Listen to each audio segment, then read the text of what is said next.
তখন আপনার সমাজ কইছিল আমার পাশে তো এসে দাঁড়ায় নাই।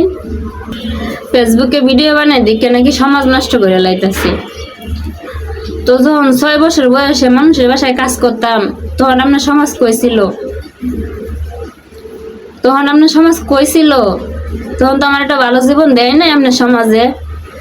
যখন 10-11 বছর বয়স গার্মেন্টসে ঢুকছি, স্কুলে যাওয়ার বয়স বা মাদ্রাসা পড়ার বয়স, তখন গার্মেন্টসে ঢুকছি, মানুষের বাসায় কাজ করছি, তখন আপনার সমাজ তো আমার ভালো একটা জীবন দেয় নাই।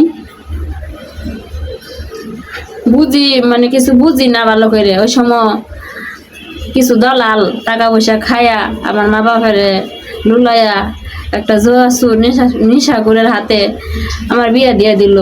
তখন কইছিল আপনার সমাজ আমার পাশে তাইসা দাঁড়ায় নাই। ওই বাড়িতে যখন দিনের পর দিন রাতের পর রাত অত্যাচার হইতাম, বাবা গরিব, জুয়া খেলা নেশা করে কইরা আইসা একজন জুয়াসুর নেশাকুরের ঘরে যে মেয়েরা তাহে হে মেয়া ছাড়া কেউ বুঝবো না। আইসা যখন রাত নেই দিন নেই মারতে মারতে অজ্ঞান বানায় ফেলাইতে, তো তখন আপনার সমাজ কইছিল আমার পাশে তাইসা দাঁড়ায় নাই। নেশা করে আইসা একদিন মুখ দিয়ে আমার তালাক দিয়া দিল, তখনও তো আপনার সমাজ আইসা আমার পাশে দাঁড়ায় নাই। তারপর বাচ্চাটারে নিয়ে যখন আমি কোনো জায়গায় ঠাই পাই না, গার্মেন্টসে আসি, আইসা গার্মেন্টসে চাকরি করি, গার্মেন্টস থেকে যখন আমার পদ্মার জন্য চাকরিটা চলে যায়, তখন তো আপনার সমাজ আসে আমার পাশে দাঁড়ায় নাই।